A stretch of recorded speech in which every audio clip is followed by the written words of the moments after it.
Hi friends, ఇది వచ్చేసి మనకు మియాపూర్ హెచ్ఎంటి స్వర్ణపూరి కాలనీ దగ్గర మనకు పక్కన అనుకొని ఉడా లేఅవుట్ శిల్ప అంటారండి దీన్ని. ఇది వచ్చేసి మనకు 433 గజాలు ఉందండి. నార్త్ ఈస్ట్ కార్నర్ బిట్టు చూడండి. దీనికి ఎదురుగా మొత్తం బిల్డింగ్లే ఉన్నాయండి. చుట్టుపక్కల మొత్తం అపార్ట్మెంట్లే, పక్కన కూడా కన్స్ట్రక్షన్ జరుగుతుంది. నార్త్ ఈస్ట్ కార్నర్ అండి ఇది. ఓనర్ ప్రైస్ వచ్చేసి మనకు 85 చెప్తున్నాడండి. Slightly negotiable. చూడండి, కన్స్ట్రక్షన్ బాగా జరుగుతుంది. ఇది వచ్చేసి నార్త్కి వచ్చేసి 65 అండి, ఈస్ట్కి వచ్చేసి 60. ఉడా లేఅవుట్ క్లియర్ ప్రాపర్టీ అండి ఇది. మీకు ఇదేమన్నా నేను వీడియో కనుక నచ్చినట్టయితే మా కింద నెంబర్ పెడతామండి, కాల్ చేయండి. హాయ్ ఫ్రెండ్స్, ఇది వచ్చేసి మనకు మియాపూర్ హెచ్ఎంటి స్వర్ణపూరి కాలనీ దగ్గర మనకు పక్కన అనుకొని ఉడా లేఅవుట్ శిల్ప అంటారండి దీన్ని.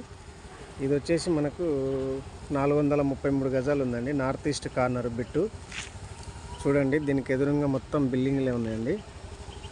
చుట్టుపక్కల మొత్తం అపార్ట్మెంట్లే, పక్కన కూడా కన్స్ట్రక్షన్ జరుగుతుంది. నార్త్ ఈస్ట్ కార్నర్ అండి ఇది. ఓనర్ ప్రైస్ వచ్చేసి మనకు 85 చెప్తున్నాడండి. Slightly negotiable. చూడండి, కన్స్ట్రక్షన్ బాగా జరుగుతుంది. ఇది వచ్చేసి నార్త్కి వచ్చేసి 65 అండి, ఈస్ట్కి వచ్చేసి 60. ఉడా లేఅవుట్ క్లియర్ ప్రాపర్టీ అండి ఇది. మీకు ఇదేమన్నా నేను వీడియో కనుక నచ్చినట్టయితే మా కింద నెంబర్ పెడతామండి, కాల్ చేయండి.